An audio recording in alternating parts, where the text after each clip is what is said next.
Well, in the UK right now, it is 10 o'clock in the morning. But in Brisbane, what's the time now? It's about 8:02 in the evening. 8:02 in the evening. So it's about 10 hours or 8 hours Yeah, or whatever between us, isn't it? That's fantastic. So yeah. thanks for doing this, Steve. Ladies and gentlemen, this is Steve Reed, international drag racer, now in Australia. So tell us when you got involved with drag racing, how long ago, and how you got into it, really. Um, well, it was my brother, my eldest brother, and I, Glenn. We just we were both into Formula One, and everything was about speed at that time. And so it was like we'd um, heard about this race meeting that was on, and that these cars were going to do 200 mile an hour and a quarter of a mile, and it was like, so holy, we got to go and see this. So we went down to Blackbush and saw it. Both of us were hooked straight away. Yeah. My dream at that time was to drive Formula One, and that changed straight away when you see a car do 200 mile an hour and a quarter of a mile. It's like it was the ultimate as far as I was concerned. Yeah. So not What sort of drivers were around in those days then at Blackbush? Blackbush. Oh, it was all the Yanks mostly. It was hardly any British people. You know, Yeah. you had a few, but it was nothing.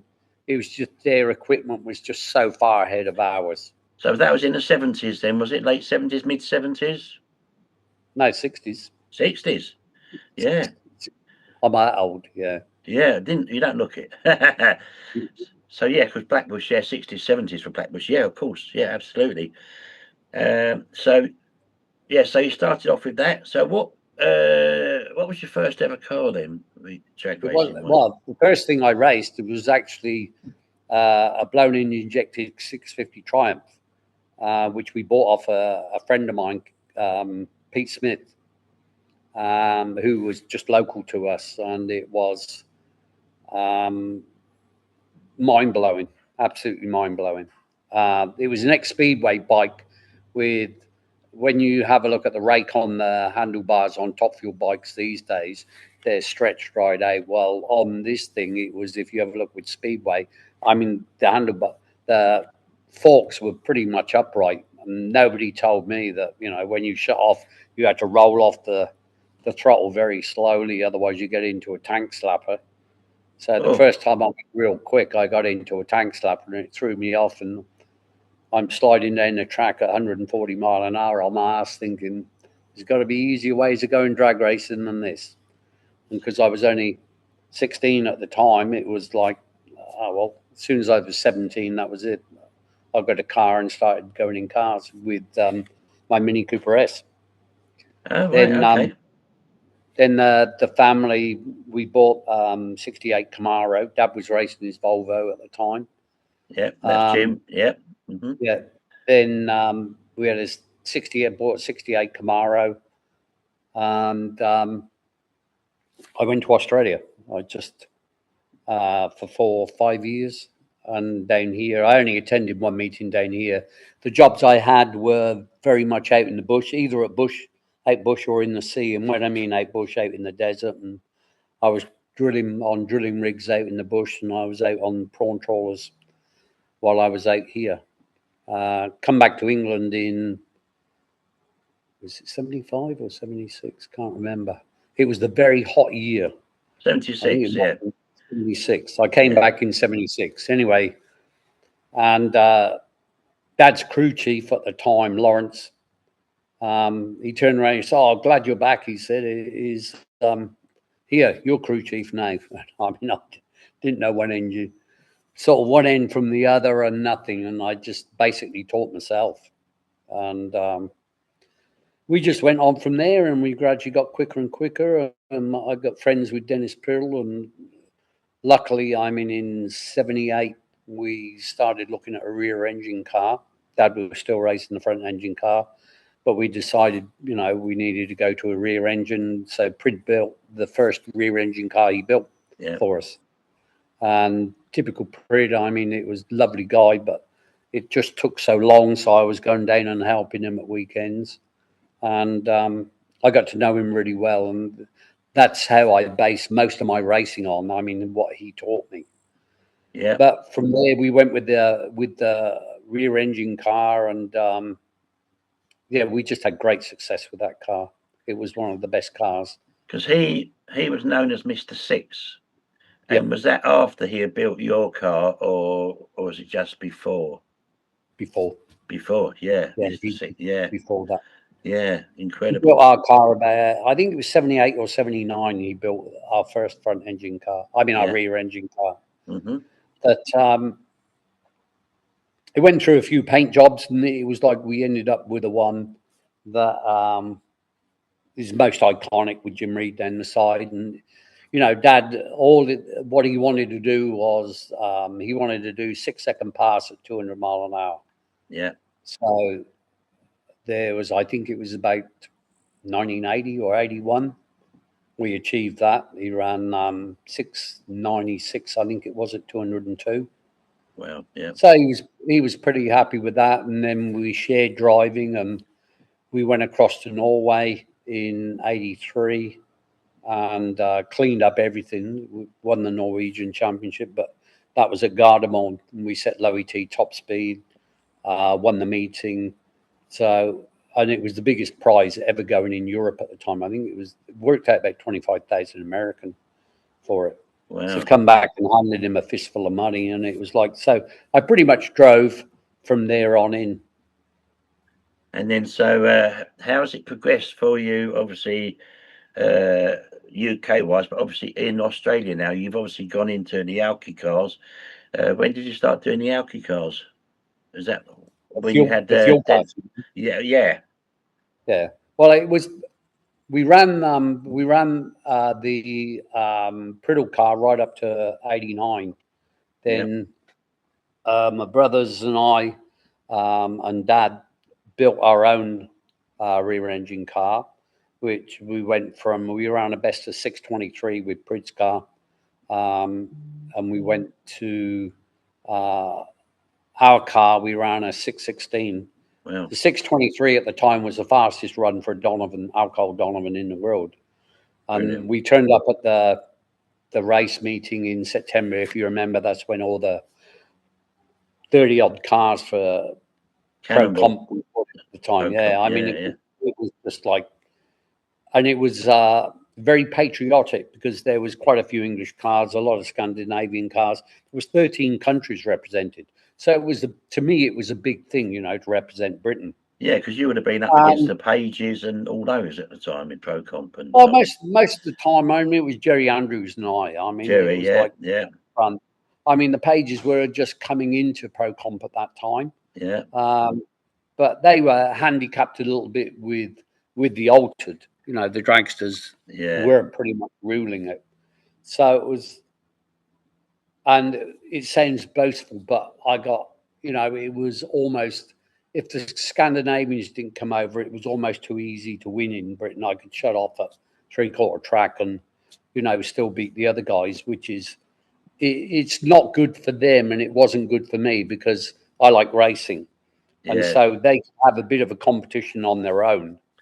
And we were invited everywhere all over Scandinavia because we were one of the few cars that could compete with on their level. And so we won quite a few Swedish championships, British championships, went down to Germany, went to Austria, went to France, went to Ireland, you name it. We went everywhere in those days. Incredible. Yeah, because even in them days there was Ireland as well. It's incredible. It doesn't really happen much at all now. I think I still hold the Irish land speed record. Wow. That was a terrible weekend. Yeah, it was very boozy weekend. But and then I guess, go on. Boozes, go on. 89, 90, I think it was, that I got a phone call from Dennis, not Dennis, John Wolf Racing, Dave Rizzick. Dave Rizzick, Asked me if I'd drive a fuel funny car. And so it was with Nobby Hills. I mean, and it is, God bless his soul. It was like Nobby and I never saw eye to eye. I mean, it was, but it was. Anyway, I ended up driving the fuel funny car. And after a couple of meetings, the crew chief I got for that was Dave Fletcher. Dave Fletcher, who now is in America. I think he's just retired from the teams, but he went on to big things with some of the top American teams. But he came over and tuned the car. Well, after a couple of meetings, and Norm Wilding wanted to drive a funny car, he bought the Miller top fuel car off of Larry Minor. And he didn't like driving the dragster, and he's asked if we'd swap. So I ended up driving the top fuel dragster in the Miller colours for Stuart Valance. Right, yes, Stuart Valance, Norm took over the funny car. That's when he'd obviously been out to see Hawley and then come back, and then was that the Lonsdale car to start? Yes, yeah. Yes. Yeah. So I ended up, we did a couple of meetings with the fuel car, and I was still driving the alcohol car in championships and whatever. So I was really busy. There was one meeting I was driving the fuel funny car. I was driving the fuel car. I was driving Terry Rebel's alcohol funny car, testing it, and the alcohol dragster. So it was like a very busy meeting, that was meeting. Wow, yeah. But eventually we just concentrated on the alcohol car. And we turned up, I think it was at the 90 or 91 meeting. And we normally used to qualify number 3 or 4. And all of a sudden, we were back at number 14 spot. It was like all the Swedes had stepped up. They all come over with American crew chiefs, all with the latest Brad Anderson motors and whatever. So we had to make a decision. Well, we better go and join this brigade because we've been running Donovan all the time. So we changed over to a KB and immediately stepped up to a 616 in our car. And then I came across to Australia in 92 to drive a guy called Adrian Pozzebon's Meyer-built car, Bob Meyer-built car. And there was people who had driven it here and it was deemed dangerous. They were ex-funny car or ex-altered drivers. And so you just got to have a different touch with the dragster. So anyway, they wouldn't let it run, and they banned it from the track until it was deemed safe. So I happened to see Bob at the Winter Nationals in 92, and he said, "Oh, fancy going to Australia for a month." He said, "I got a car over there and they won't let it run. Let's go and show them what we can do." So anyway, we went over to Australia and we just turned the world around here. I think the track record, the Australian record was a 6:36 at the time. Wow. We come over, we ran 6:02, 6:04, 6:02, 236. And it was just like it turned this around. And once again, it was like Europe. There was 16 or 17 alcohol cars all trying to qualify for an 8-car field. Yeah. Quite big. But, the distances in Europe are still big, but nothing like it is out here. It's like we're going 1,800K for this meeting. Well, there's another meeting later on in the year. It's 4,600 kilometers each way. So it's a 4.5 day drive just to get there. It's a massive country, isn't it? Yeah. So for us, anyway, so at the end, I said to Bob goes, "Oh, you ought to get one of my cars." I said, "Well, that's fine." It's like, we'll ended up buying one of his cars and we shipped it across. And if you remember 92 at Long Marston, we set the fastest time ever outside America, 5:97, 234.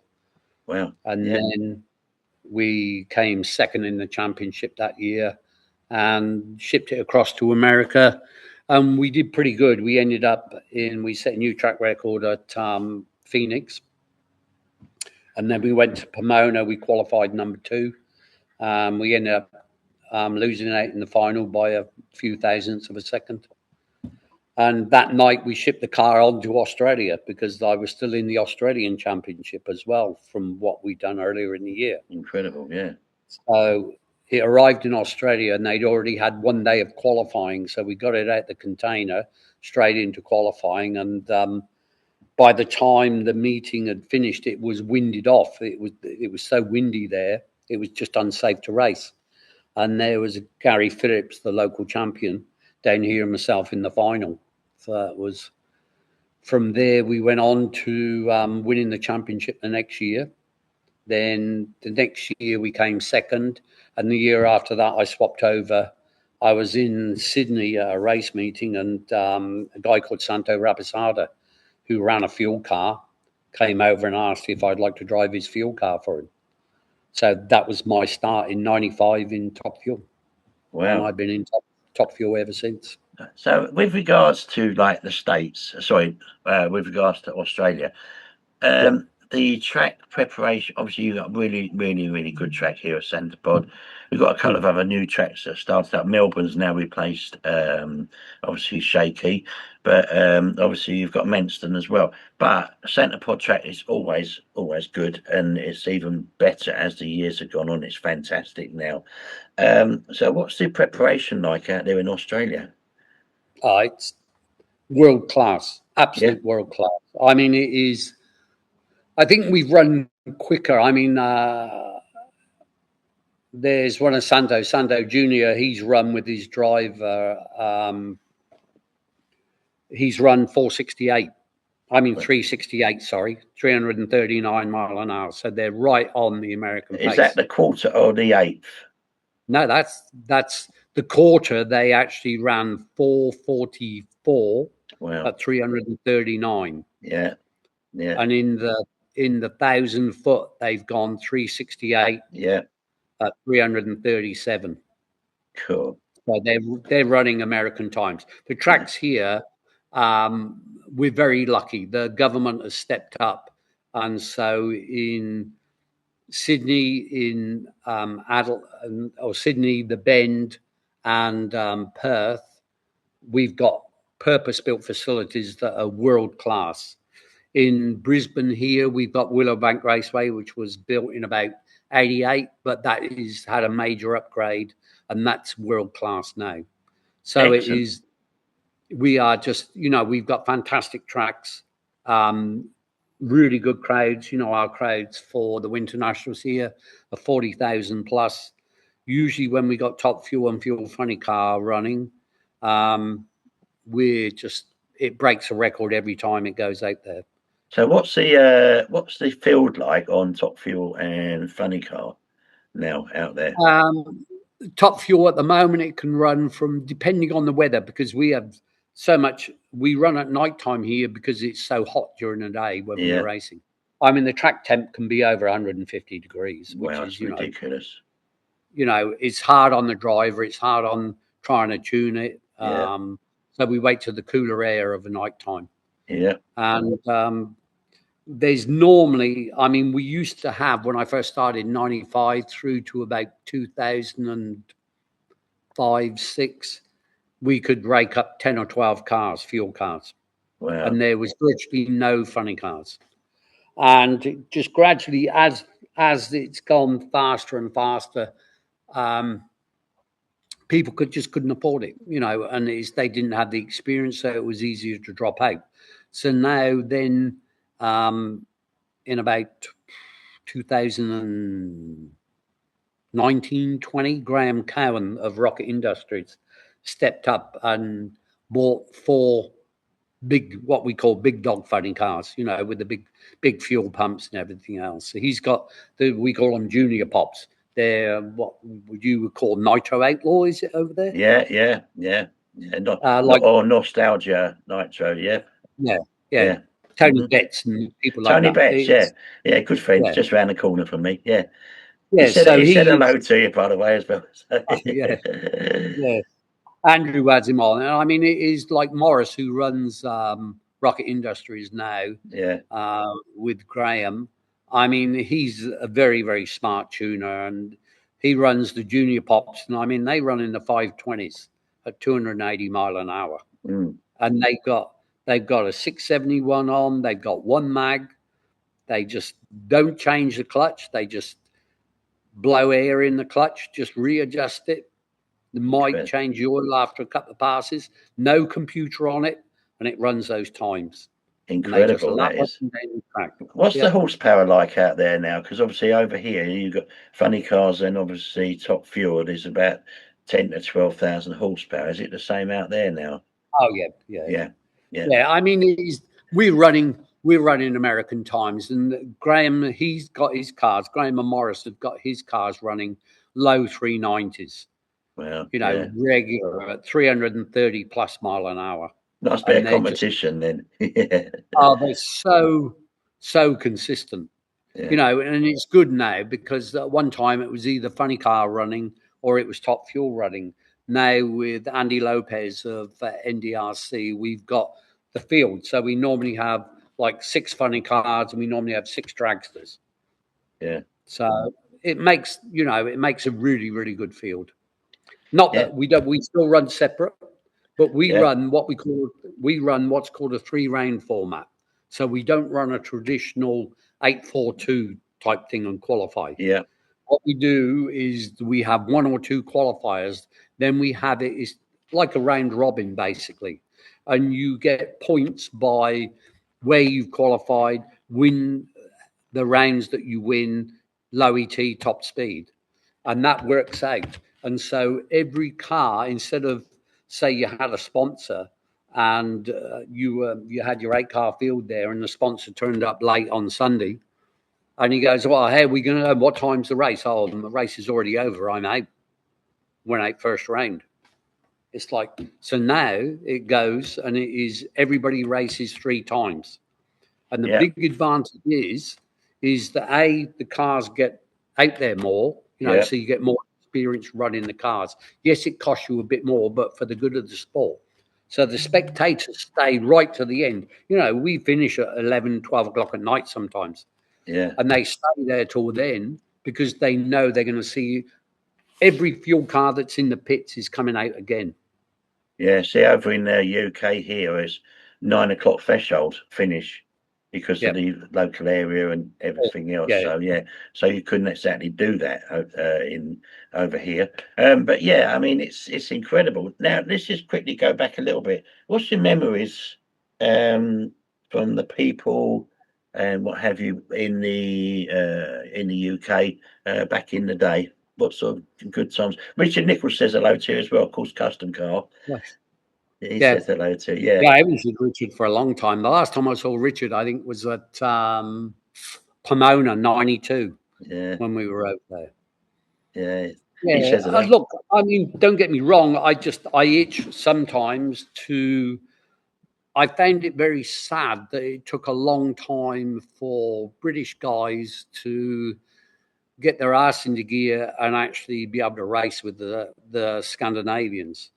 Yeah. Because when I left, I gave my tune-up, the 590 tune-up, to the alcohol people that were there at the time, and I've gone, "This is it. You do this, you do this, you do this.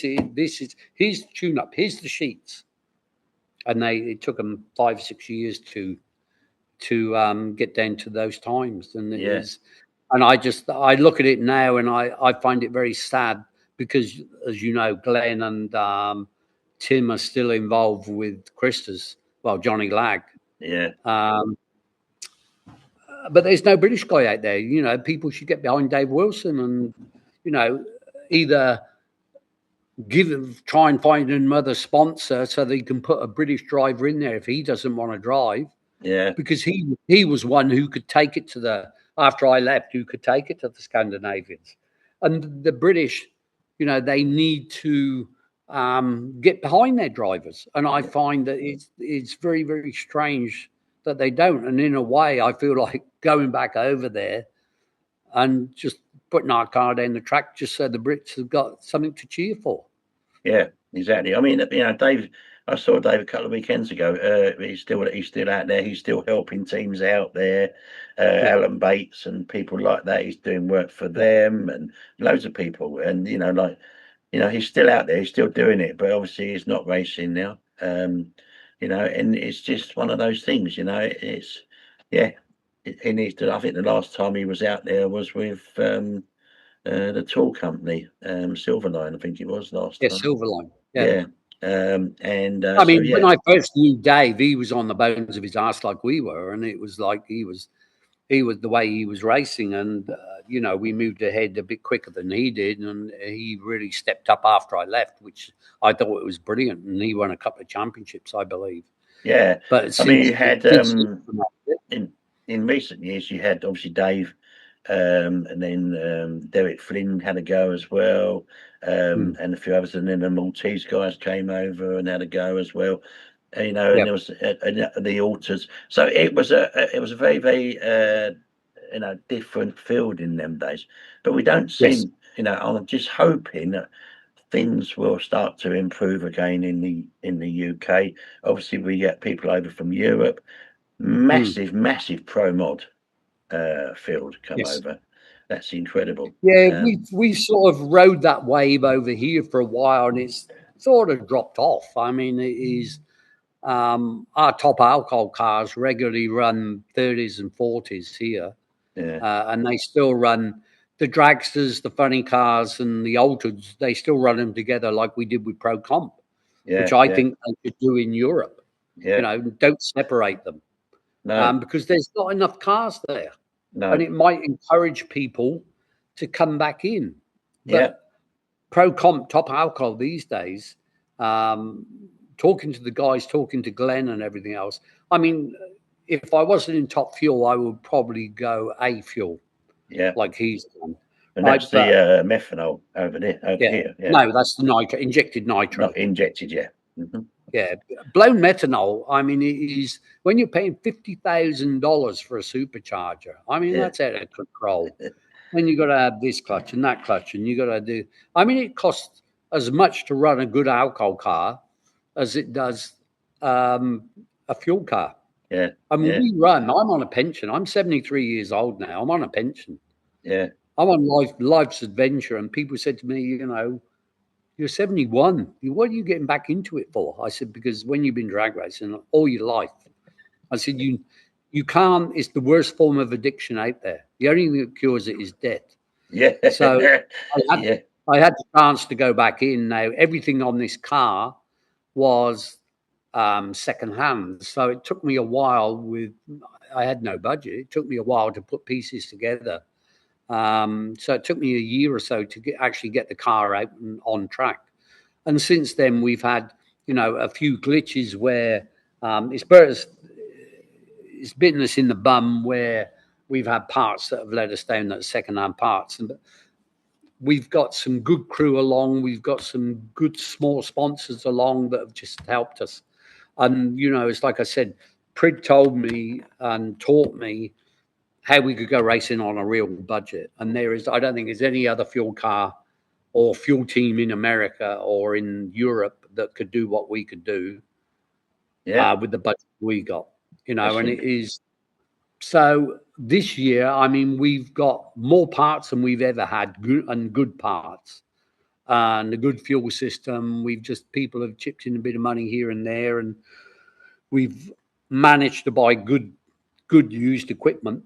yeah, So we're hoping for big things, but it's all very well. You know, this car now is capable of running low 370s, right, but we won't do that because to run low 370s, you got to have a big budget. You yeah. know, because you got to be replacing parts Every very time. often, Yeah, every time, and yeah, we can't afford that. We got a set amount of parts at the moment, and until we got more sponsorship, you know, we can't do it. So it is we run what we run, and if we win on the day, we win, and if we, you know, and that's the best thing about a 3-round format is we're out there every time in front of the crowd. yeah, You know, so we've got a huge following down here. yeah, And if people want to buy our merchandise down here, you just go on to the thing Wild Ink, they're called, yeah, and you can buy our merchandise off of that. He sends it all over the world. There's already shirts going out everywhere. yeah. So Brilliant. you can get Fantastic. hoodies, shirts, but it is so we get people like that as supporting us. But this year we aim to do, you know, we've been doing a couple of meetings a year, 3 meetings a year. We aim to step up this year and maybe do 5 or 6 or 7. We hope to do the whole series. If we don't damage too much, we hope to do the whole series this year. I guess that helps, doesn't it? When you know what you've got, you know how to tune it, and you're keeping it that way, because obviously it is expensive now, very expensive. Yep. So yeah, so I mean, it's stay in touch with us because we're very interested in what you're doing. Obviously, thank you very much to Andrew Green, of course, top man, for doing this, and Tony Betts spoke to Andrew as well. So it's great to do this, Steve. It gives us a different aspect of what it is in Europe, in England, and obviously what's happening in Australia as well. And it's fantastic that it's still happening elsewhere. And you speak to America, the NHRA is incredibly expensive now. A lot of people are now moving over to IHRA because, like Smack Smith and obviously Lex, they're all doing IHRA now. The only one that seems to be out there is Julian Nators and, of course, Ida, doing quite well out there now. But apart from that, NHRA seems to have just pricing itself out of the market a bit, really, I guess. Well, it is. You're talking about $7 or $8 million to do the series there, and I mean, which is out of control as far as I'm concerned. We started this off as a social hobby more than anything, and we used to have a great time. I mean, all the British teams got on, and the Scandinavian teams. It didn't matter. I mean, Tony Dong he was the other one running a Donovan. And if we got knocked out and he won anything, even though he was the opposition and the enemies per se, it was like we took cylinder heads off. We gave him, whatever he needed to go to the next round, we gave him.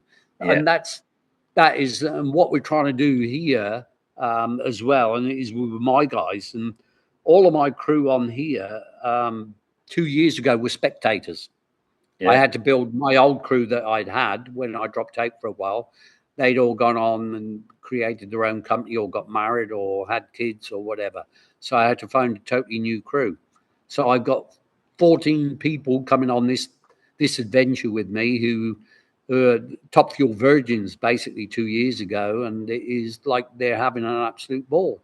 And I find that's very proud to take the next generation along. And it's like, I'm teaching them as much as I can about tuning the car, what the car needs, what to look out for, because we need this next generation. How long I'll drive for, I don't know. I'm 73. Yeah. I still cut lights. I still, as good as I ever was. Yeah. Reaction time, well, you just drop in a bit deeper and pick it up that way. But it's all about having fun. Yeah. And at my time of life, it is, mate, this is the best fun I've had. And absolutely. Luckily, being retired and owning, a big workshop and land where I am, I can work on the car every day. Yeah. So whereas before, owning a big trucking company, I was always somewhere over Australia and the crew used to put the car together. Yeah. Now it's like I do most of it. For you, at your age, the adrenaline's obviously the cars have got quicker. The adrenaline rush must be incredibly good for you, but you've got to stay fit to do it, haven't you, really? It's what it is when I first got back in it is getting your head around how fast the cars move. Yeah.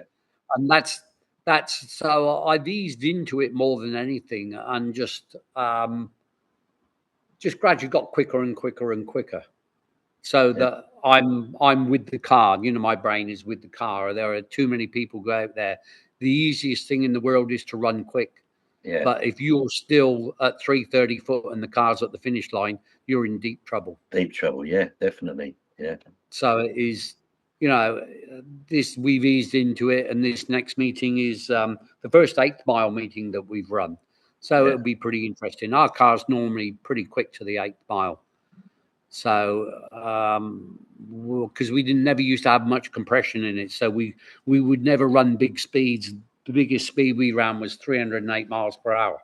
Incredible. So with what we got in it now, this thing should run 325, 326, but speed doesn't win races. You know, it is you're trying to hurt at the other end. And if you don't have to run that mile per hour, I don't. I'm just, when you're paying for it out of your own pocket, is you always, you know, you drive accordingly. Yeah, indeed. Do you know what? It's incredible just talking to you. I remember you back in the day. Obviously, I was doing Nitro AM as it was at the time, then Nitro FM with Richard and so on. And, you know, in them days, and I remember you guys very well. And, you know, and just to see you people still out there, still doing it. Everyone's mentioning the names Dave Wilson, Tony Betts, and everyone. It's incredible. And there's a lot of new people coming through now on the younger scales, you know, from Pro ET to Super Pro to, you know, or even, you know, up to Pro Modern. It's growing so well with younger people, and a lot of them have come through the old Junior Dragster way as well, you know. So Yes. it's really cool. I